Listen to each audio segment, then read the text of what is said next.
안녕하세요. 브레인테크 강사 이수호입니다. 지금 저번에 한번 강의를 올려놓은 것 중에 그 좌뇌형 성격 중에 쉽게 포기하는 거, 이게 강한 게 있어요. 이거는 우뇌형 아이들도 마찬가지고 좌뇌형 아이들도 마찬가지긴 한데 그 이유가 있어요. 뭐 이것저것 만지는 것도 2시간 이상씩 하고 그런 것들이 있는데 새로운 거 접근하는 것에 대해서 굉장히 어려워하고 또 그런 것들을 또 금방 포기하는 아이들이 있어요. 그 이유가 있어요. 제가 계속 왜 책 육아를 36개월 이전에 하지 말라고 하냐면은 이때가 제일 중요한 시기예요. 책 육아를 절대 하면 안 되는 시기예요. 지금 어머니들 다 속았잖아요. 그 여자한테. 분명히 6개월 때부터 뭐 책 육아를 하면 아이가 언어 발달도 좋고 뭐 생각하는 능력도 오르고 나중에 뭐 말이 굉장히 잘하고 또 문해력도 증가한다 막 이런 식으로 막 얘기를 하잖아요. 그거 다 거짓말이잖아요. 그러니까는 왜 진행 중인 엄마들의 얘기를 왜 듣냐고. 육아 상식도 없는 그런 사람들 얘기를 들었기 때문에 어머니들이 지금 실패를 한 거예요. 어쨌든 간에 뭐 속이는 사람하고 뭐 그거를 어차피 결정한 사람은 어머니들이니까. 왜냐면은 그 뇌 발달 과정을 나중에 한번 설명할 거예요. 내일이나 내일 모레 설명할 건데 24개월 동안은 뇌가 발달하는 기간이 아니에요. 뇌가 장착되는 기간이야. 그러니까는 뇌를 가지고 태어났는데 그게 전체적으로 장착되는 기간이 36개월까지예요. 그러니까 그때는 뭘 이렇게 집어넣으면 안 돼. 근데 이 책육아나 또 애들한테 영어를 하거나 이런 것들이 다 그냥 무의미한 짓이야. 오히려 아이들이 이런 뇌를 장착하고 전체적으로 인지 발달을 하는 거에 방해가 되는 거야. 그런 것들이. 그러니까 이런 책육아나 어렸을 때 영어를 집어넣는 이런 애들이 대부분 지금 보면은 다 막 AI에다가 점점 이상해지고 경계선 지능은 떨어지고 ADHD 걸리고 그러잖아요. 왜 그런 사람들 말을 믿냐고. 그래서 24개월까지는 수초와 작업 기간이라 이때는 인지 발달, 언어 발달, 그다음 말하는 거 그거 빼고는 안 해요. 그때 이제 책 육아하느라고 또 그 영업사원들한테 속아가지고 책 육아하고 또 집에 교구만 갖다 놓고 이러고 장난감 안 갖다 놓고 이러다 보면은 18개월 이후부터 아이들의 자아가 생기면서 18개월 이전에 자기가 봤던 거에 중심으로 36개월까지 간단 말이야. 근데 그 기간에 자기가 접한 게 별로 없잖아. 책만 주로 봤잖아. 그러면은 그래도 18개월 넘어서는 아이들이 바깥 생활을 조금 해. 근데 이제 엄마랑 돌아다니는, 마실 돌아다니는 정도? 그것도 18개월 이전에 엄마랑 주로 했던 게 이제 책을 많이 봤단 말이야. 그러면은 얘가 20개월, 20일, 20일 넘어가면서 점점 혼자 책 보는 시간이 증가가 돼. 그러면서 아이들이 소근육 활동을 안 하기 시작하고 밖에 안 나가기 시작해. 그러니까 아이들이 내성적이 된다고 얘기를 했죠, 저번에. 근데 그게 문제가 아니야. 가끔 엄마들 중에 책은 있는데 책 육아를 안 했다는 엄마들이 있어. 그러면 당연히 제가 얘기하는 대로 운해적으로 이렇게 뛰어나야 되는데 그렇지가 않단 말이야. 왜냐면은 집에 여러 가지 노출을 해줘야 돼. 뭐 그리기를 할 수 있는 스케치북, 그 다음에 색연필, 크레파스, 또 어떤 집은 물감도 놔준단 말이야. 그리고 블록을 놔줘야 되고, 또 악기도 놔줘야 되고, 이런 것들을 쫙 깔아줘야 돼. 근데 가끔 좌뇌형 엄마들은 지저분한 게 싫다고 해가지고, 그거를 또 계속 치워. 그러니까 애들이 만질 수 있는 그런 것들이 적어진단 말이야. 애들 눈에 보여야 만지거든. 그래서 36개월까지는 웬만하면 내가 치우지 말라고 그래요. 그래서 애들이 이것저것 만져야 많이 소근육이 좋아지는데 애들이 조금 만졌다? 안 해? 그럼 바로 치워. 그러면 애들이 이게 없어지잖아. 그럼 안 찾아. 특히 또 이게 반투명 서랍장 이런 데다가 장난감 넣잖아. 애들 안 꺼내. 나중에 그거는 이제 36개월 지나가지고 할 수 없을 때 지가 꺼내지. 36개월 이전에는 눈에 안 보이면 안 해요. 그러니까 애들이 발달을 안 하는 거야. 그리고 주로 이제 엄마들하고 밖에 돌아다녔던 애들은 그러면은 얘는 제일 많이 하는 활동이 뭐야? 밖에 돌아다니는 거잖아. 그러니까 얘네들은 소근육보다는 그냥 마실 돌아다니는 이런 활동들을 더 많이 하는 거야. 36개월 지나서.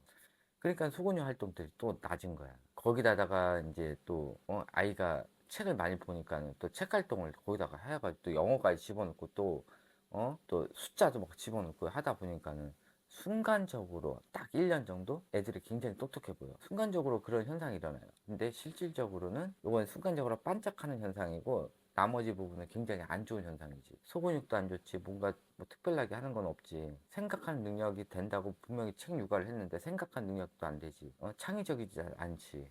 생각하는 능력이 있는 아이들이 책을 읽었을 때 애가 상상에 관련된 거 되는 거야. 이 창의적인 뭐 창작 동화 이런 것도 또는 그런 책도 마찬가지야. 얘가 생각하고 창의할 수 있는 그런 뇌가 장착이 돼야 이 책을 읽었을 때 재미가 있는 거야. 그리고 그거에 대해서 꿈을 꿀 수가 있는 거고. 근데 그런 게 없는 애들한테 맨날 책만 읽히면 뭐 생겨 안 생겨. 안 된단 말이야. 엄마가 보기에는 오 창작 멋있는데 멋있으면 뭐 얘가 창의할 수 있는 뇌가 없는데 그걸 맨날 읽히면 뭐 하냐고. 안 돼요. 그래서 36개월까지는 아이들을 책 육아를 절대 하면 안 된다고 내가 계속 얘기를 하는 거야. 책 육아하지 말고 최대한 아이랑 만지기, 그다음 블럭, 그리기, 지저분해도 상관없어. 그냥 청소해 엄마가. 애기 잘 때 청소하면 돼. 그리고 치우지 마.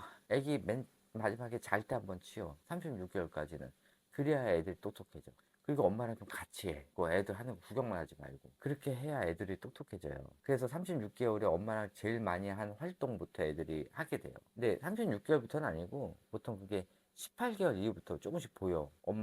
엄마랑 제일 많이 했던 활동 1순위부터 애들이 많이 하기 시작하거든. 그러니까는 만지기 같은 것들도 많이 하고 그리기 같은 걸 많이 했으면 애들이 대체적으로 집에서 그런 활동들을 하면서 한 18개월 이후부터 애들이 밖에 활동도 같이 한단 말이야. 그리고 이때 36개월까지는 자연 친화 지능을 높인다고 그랬어요. 그래서 아이랑 동식물을 많이 가주는 게 굉장히 중요해요. 그래서 동물들이나 곤충들 이런 것도 많이 보여주고 그냥 사람 아무도 없는데도 상관없어. 그런데도 좀 평화로운데 계곡 이런 데 가서 가족들하고 놀아도 상관없어요. 하여튼 그런 놀이들 자연 친화지능과 함께 이런 소근육 활동들을 같이 해주잖아. 그럼 36개월부터 애들이 잘하는 게 달라. 그래서 지금 개월수가 좀 많이 된 아이들 이런 애들인데 분명히 공부도 이렇게 많이 안 시켰어. 근데도 불구하고 애들이 음, 특별하게 잘 못하고 쉽게 쉽게 포기하는 이런 것들이 많은 아이들. 이런 아이들 대체적으로 보면은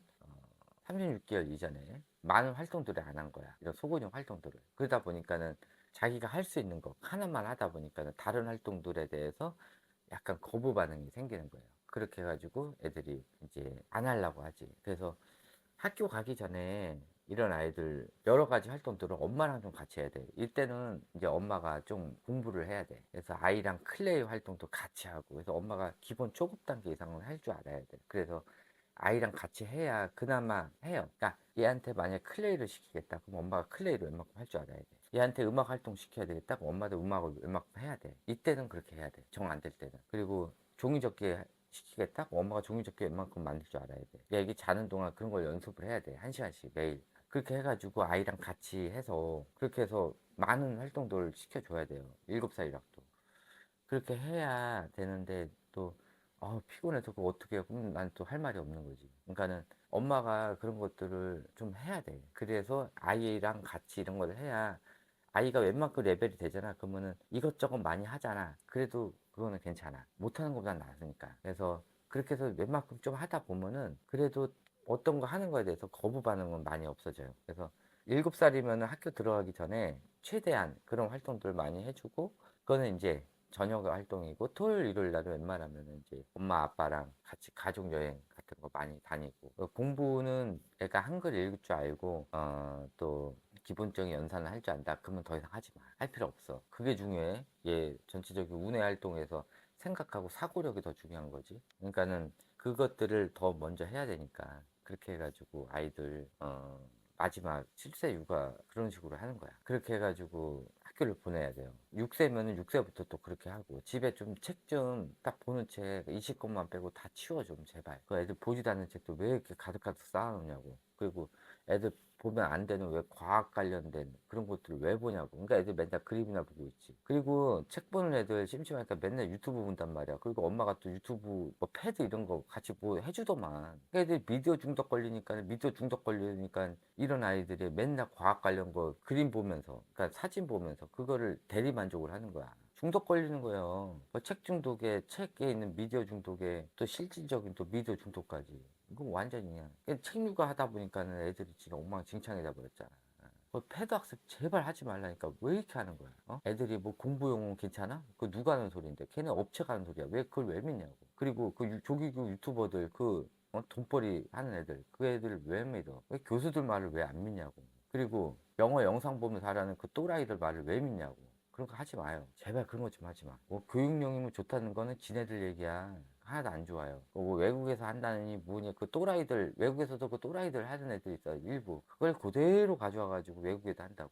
내가 외국에 있는 엄마들하고도 다 대화해요.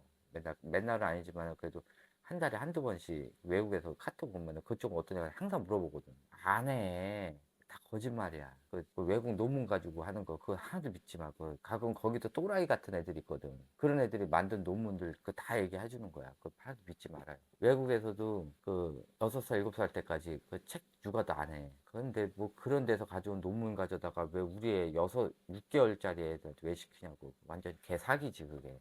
그런 거 하지 말아요. 그러니까는 그 논문 소개할 때 그 중간 내용을 얘기를 안 하잖아. 결과만 딱 얘기하잖아. 논문을 뭐 팩트라고 얘기하는, 아유, 진짜 어이가 없어서. 하여튼, 그런 거 믿지 말아요. 제발 교수들 강의들 좀 들어. 교수들. 알았죠?